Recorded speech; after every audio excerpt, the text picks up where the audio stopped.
আপনার জন্য। টান দিবেন না, উপরে টান দিবেন না। দেখেন কি বলতেছি।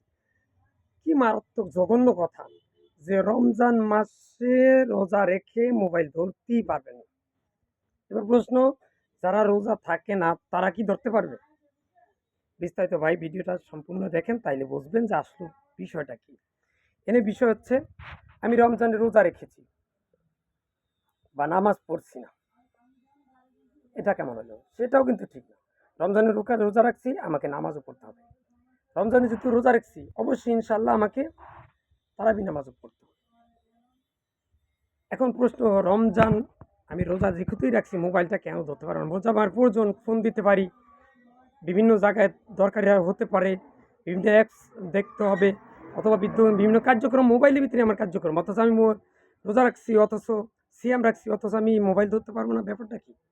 এবার আসো বিস্তারিত ঘটনা কি। প্রশ্ন হচ্ছে, আমি মোবাইল রোজা রাখছি, নামাজও 5 ওয়াক্ত পড়লাম, কিন্তু মোবাইলে অশ্লীল দৃশ্য দেখলাম। এখন কি দেখেন তো, তাইলে কি আমার মোবাইলটা ধরা ঠিক হবে?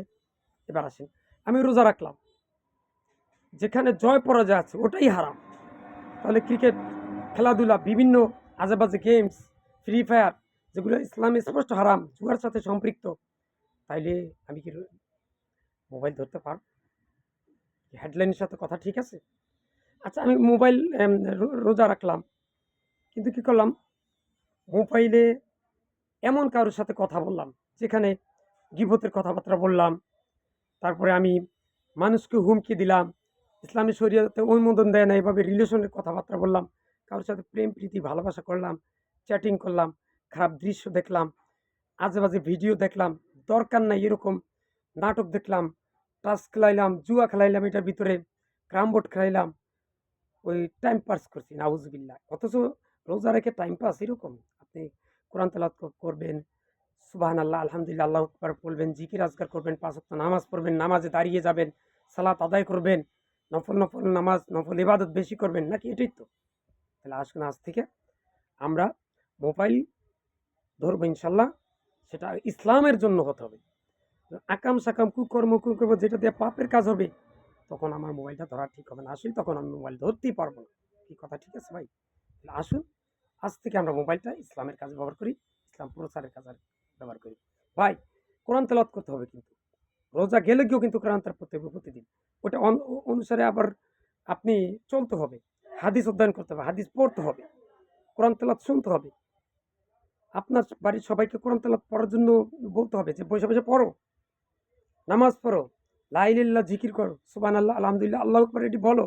সামনে কাউকে দেখা হয় তাকে বলেন আসসালামু আলাইকুম, তাকে বলেন যে ভাই নামাজ পড়তে হবে, হাতে কাজ মুখে লা ইলাহা ইল্লাল্লাহ, 5 ওয়াক্ত নামাজ পড়তে হবে।